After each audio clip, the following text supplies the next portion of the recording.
ನಾರಾಯಣಾಚಾರ್ಯ ಅಂತೇಳಿ, ನಮ್ಮದೆಲ್ಲ ವಂಶಪಾರ್ಯ. ನಮ್ಮ ಅಪ್ಪ ಅವರು ಮಾಡ್ತಾಯಿದ್ರು ವಿ ನರಸಿಂಹಾಚಾರ್ಯ ಅಂತೇಳಿ. 1942 ನಮ್ಮ ತಂದೆ ಮಾಡ್ತಾಯಿದ್ರು. ನಂತರ ನಾರಾಯಣ ಅಂತೇಳಿ 2003 ಪೂಜೆ ಮಾಡ್ತಾಯಿದ್ದೀನಿ. ಲಕ್ಷ್ಮೀ ನರಸಿಂಹಸ್ವಾಮಿ ಮುಖ್ಯ ಪ್ರಾಣದೇವರಿಗೆ ಪೂಜೆ ಮಾಡ್ತಾಯಿದ್ದೀನಿ. ಮತ್ತು ಕಾರ್ತಿಕ ಮತ್ತು ಶ್ರಾವಣ ಮಾಸ ಡೈಲಿ ಪೂಜೆ ಆಗುತ್ತೆ. ಇಲ್ಲಿ ಲಕ್ಷ್ಮೀ ನರಸಿಂಹಂಗೆ ಡೈಲಿ ಪೂಜೆ ಆಗುತ್ತೆ. ಭಕ್ತಾದಿಗಳು ಬಂದವರಿಗೆ ಯಾವುದೂ ಇಲ್ಲಿ ಯಾರೇನು ಕೆಟ್ಟದಾಗಿಲ್ಲ ಅಂತೇಳಿ, ಬಂದವರೆಲ್ಲ ಒಳ್ಳೇದಾಗಿದೆ ಅಂತೇಳಿ ಇದು ಮಾಡ್ತಾ ಇದ್ದಾರೆ. ಹಳೆ ನಿಜ್ಗಲ್ಲು, ಇದು ಹಳೆ ನಿಜ್ಗಲ್ಲು, ನೆಲಮಂಗಲ ತಾಲೂಕು, ಸೋಂಪುರ ಹೋಬಳಿ, ಹಳೆ ನಿಜ್ಗಲ್ಲು. ಇದು ಚೋಳರ ಕಾಲದ್ದು. ಚೋಳರ ಕಾಲದಿಂದ ನಮ್ಮ ತಂದೆಯವರು 1943 ಇಸ್ವಿಯಿಂದ ಮಾಡ್ತಾಯಿದ್ರು. ಆಮೇಲೆ 2003 ನಾರಾಯಣಾಚಾರ್ಯ ಮಾಡ್ತಾ ಇದ್ದೀವಿ. ಚೋಳರ ಕಾಲದ್ದು.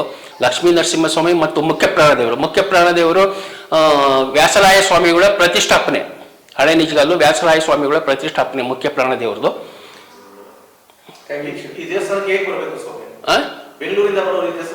ಬೆಂಗಳೂರಿಂದ ಹಳೆ ನಿಜ್ಗಲ್ 43 ಕಿಲೋಮೀಟರ್.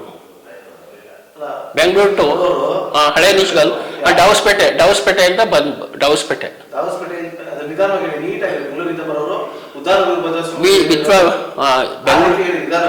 ಬೆಂಗಳೂರಿಂದ ಬರುವಂತ ಭಕ್ತಾದಿಗಳು ಆದರೆ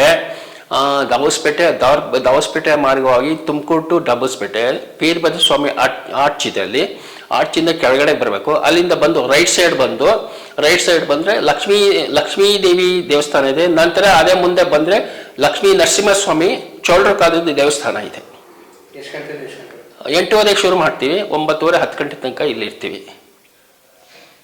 ಭಕ್ತಾದಿಗಳು ಬಂದಿದ್ರು.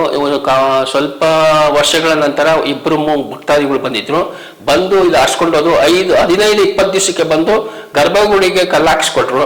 ನಂತರ ಇನ್ನೊಬ್ಬ ಲೇಡಿ ಬಂದು ಕೇರಳಿ ಅನ್ಸ್ ಬಂದು ಆಚೆಗಡೆ ಹಾಲಿಗೆ ಟೈಲ್ಸ್ ಹಾಕಿಸ್ಕೊಟ್ರು. ನಂತರ ಇನ್ನೊಬ್ಬರು ಬಂದು 2ನೇ ವರ್ಷದಲ್ಲಿ ಆಮೇಲೆ ನೀರು ಕುಡಿಯೋದಕ್ಕೆ ಸಂಪ್ ಮಾಡಿಕೊಟ್ರು. ನಂತರ ಇನ್ನೊಬ್ಬ ಭಕ್ತಾದಿ ಬಂದು ಊಟದ ಕೋಣೆ ಮಾಡಿಕೊಟ್ಟಿದ್ದಾರೆ.